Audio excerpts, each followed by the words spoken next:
Ya, halo followers, welcome back di Tiang Jauh Podcast Bola untuk semua dari Popo on the Radio. I'm your host, Popo Kusen, bukan pandit, hanya pecinta sepak bola. Dan seperti biasa, setiap minggu di sini, gue akan ngebahas pertandingan Premier League minggu lalu, sekaligus memberikan preview untuk pertandingan Premier League minggu ini. Dan minggu ini juga ada Liga Champions ya, tapi itu udah kita bahas minggu lalu. Liga Champions-nya,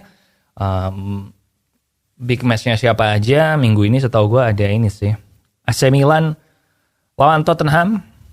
Kemudian ada PSG lawan Borussia Dortmund. Tapi ya seperti biasa kita mulai dulu aja untuk hari ini ya. Dan ada banyak kejadian di pertandingan minggu lalu. Termasuk salah satunya adalah gue tuh baru sadar.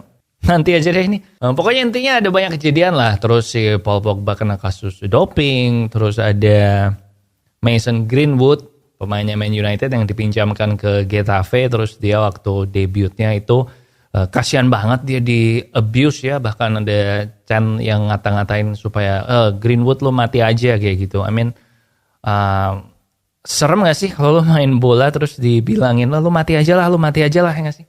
Gue gak tahu sih seberapa terbiasa orang-orang pemain bola di Eropa kayak gitu. Tapi langsung aja kita mulai ya. Di Tiang Jauh kali ini dengan mereview pertandingan-pertandingan Premier League minggu lalu.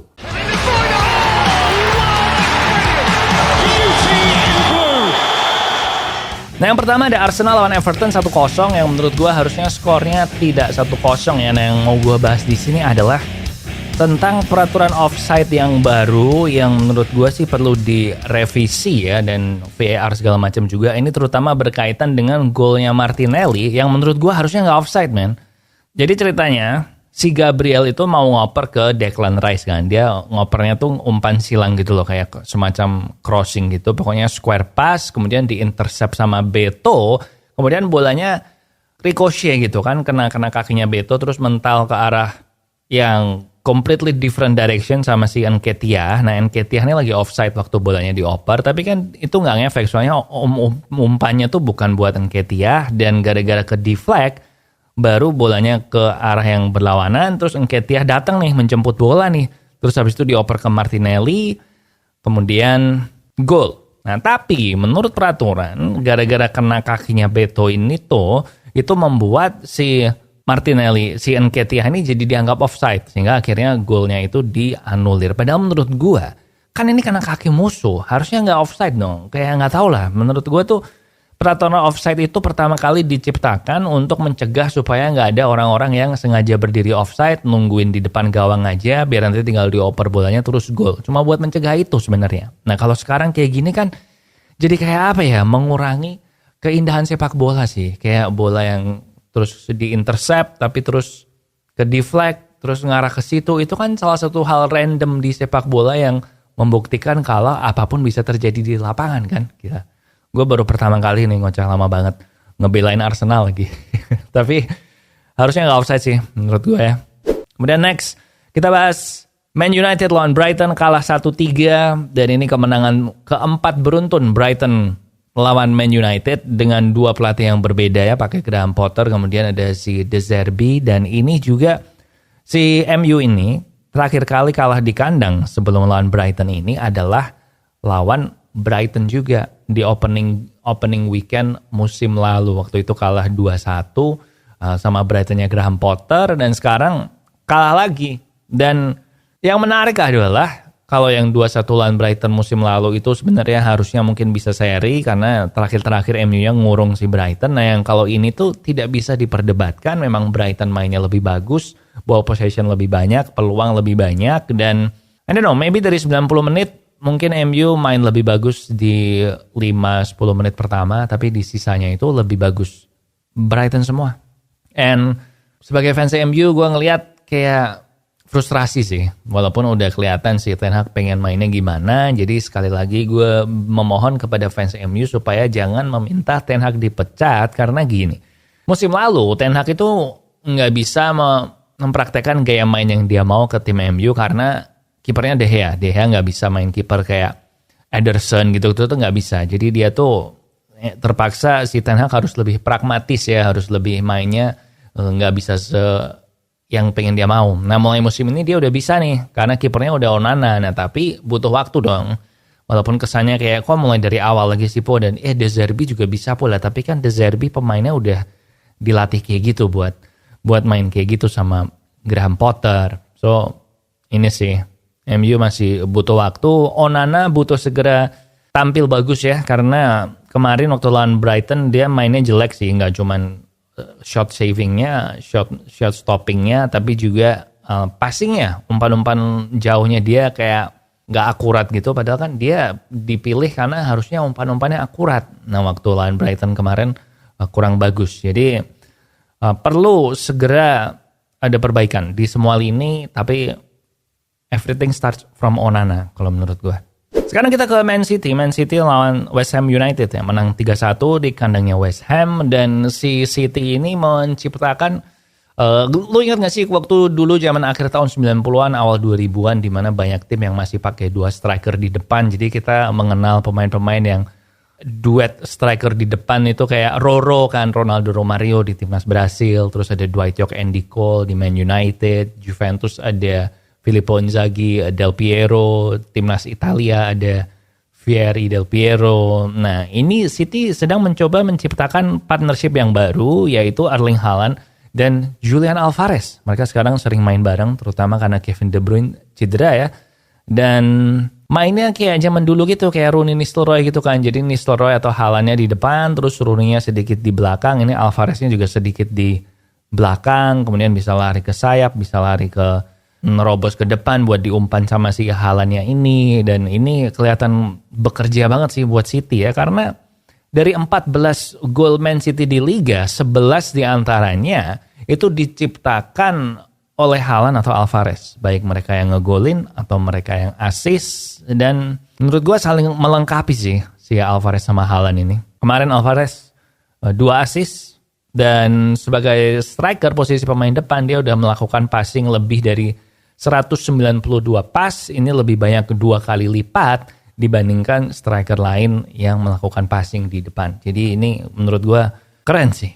Sepertinya Guardiola balik lagi ke 2 striker. Tapi ya kita tunggu aja ya. But gue jujur senang banget sih nonton City main. Kayaknya bener deh omongan orang-orang kalau Liga Champions musim ini juga favorit terkuatnya Man City. Gue setuju sih kalau lihat mainnya mereka, and kayak nggak kehilangan De Bruyne, nggak kehilangan pemain-pemain yang pada pergi gitu. Gila sih, Guardiola emang gila sih. Kemudian ada Bournemouth lawan Chelsea 0-0. Dan lagi-lagi omongan gue terbukti ya. Gue bilang di game week pertama kalau Chelsea bakal kesulitan ngegolin. Kemudian si Sterling dan macam-macam ngegolin banyak waktu lawan Luton. Dan sekarang lawan Bournemouth 0-0 kembali terbukti mereka kesulitan buat mencetak gol. Si Mudryk itu udah 21 pertandingan main buat Chelsea dan masih 0 gol. Dan itu membuktikan kalau memang prediksi gue benar gitu. Sekali-sekali gak apa-apa ya gue ngemuji diri gue sendiri. Terus siapa ya? Apalagi yang dibahas ya? Tottenham, Sheffield United 2-1. Ini juga lama banget sih. Salah satu yang gue gak suka dari EPL musim ini adalah injury time-nya yang lama banget. Kayak gue tahu sih buat time wasting segala macam, tapi gak perlu selama itu kali. Ini sampai 10 menit lebih kan injury time-nya. Bahkan si Tottenham ini mencetak 2 golnya tuh di 90+8 sama 90+10 apa ya? Apa 90+. Pokoknya di menit 90+ jauh gitu. Dan abis 2 gol itu masih ada waktu buat si pemainnya Sheffield United ini kena kartu merah. Itu kan udah lama banget ya, rada lebay gak sih? Nanti dulu waktu Piala Dunia Qatar awal-awal juga kayak gitu sampai 10 menit terus kan. Terus lama-lama berkurang jadi injury time normal. Gue sih gak sabar semoga segera di IPL juga kayak gitu ya, injury time jadi normal gitulah, 5 menit atau maksimal ya 6 menit lah. Kecuali kalau MU lagi ketinggalan dan kayaknya bisa ngegolin. Nah itu boleh deh sampai 15 menit juga. Apalagi ya? Nottingham Forest 1-1, Aston Villa, Liverpool, Wolves. Rutin victory sih ya sebenarnya buat Liverpool kemarin waktu lawan Wolves itu. Tapi yang gue lihat si Wolves ini punya potensi sih. Mereka sebenarnya mainnya bagus walaupun poinnya 0, tapi harus segera dapat poin kalau nggak pengen terpeleset sampai di bawah zona degradasi terus. Karena Wolves musim ini jujur mainnya nggak pernah yang jelek-jelek banget, tetapi seperti biasa poinnya 0 atau poinnya 1. Pernah seri nggak sih Wolves itu? Pernah sharing ya? Gue lupa sih. Intinya selalu kayak gitu. Mainnya nggak jelek, mainnya bagus, a lot of positif, tapi lagi-lagi poinnya 0. Jadi mereka perlu segera mendapatkan hasil ya. Oke, gitu aja. Satu-satunya tim besar yang kalah kemarin hanya MU. Lainnya pada menang atau seri ya, si Chelsea itu. So, lumayan kasihan sih buat fansnya MU. Oke, itu dia review untuk weekend kemarin. Sekarang kita akan bahas weekend ini ya. Preview untuk weekend ini tentu aja yang menjadi partai pilihan Popo adalah hari Minggu jam 8 malam, yaitu Arsenal lawan Tottenham. London Derby, dua-duanya sama-sama belum pernah kalah. Poinnya sama, and bakalan seru sih kayaknya. Soalnya namanya Derby ya, pasti seru banget. Jadi partai pilihan gue itu Arsenal lawan Tottenham, main di Emirates, kandangnya Arsenal. Feeling gue bakal alot, tapi menang Arsenal sih. 2-1. Soalnya Tottenham, I don't know man, belum begitu teruji sih lawan tim besar, kecuali waktu lawan MU, dan itu pun juga sempet jelek satu babak kan. Nah kalau lawan Arsenal cuma main bagus satu babak, kayaknya bakal sulit deh. Arsenal yang ini build different man. Oke?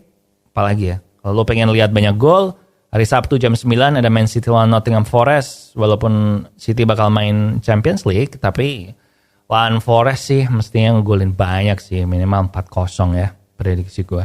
Oke? Gitu aja prediksi gue, yang lain bisa lo lihat di layar. And jangan lupa klik like and subscribe di channel ini. Share juga ke teman-teman kamu yang suka bola. And ini podcast bolanya untuk semua. Jadi lo gak harus ngerti-ngerti banget. Cukup lumayan lah buat bisa tahu apa yang diomongin.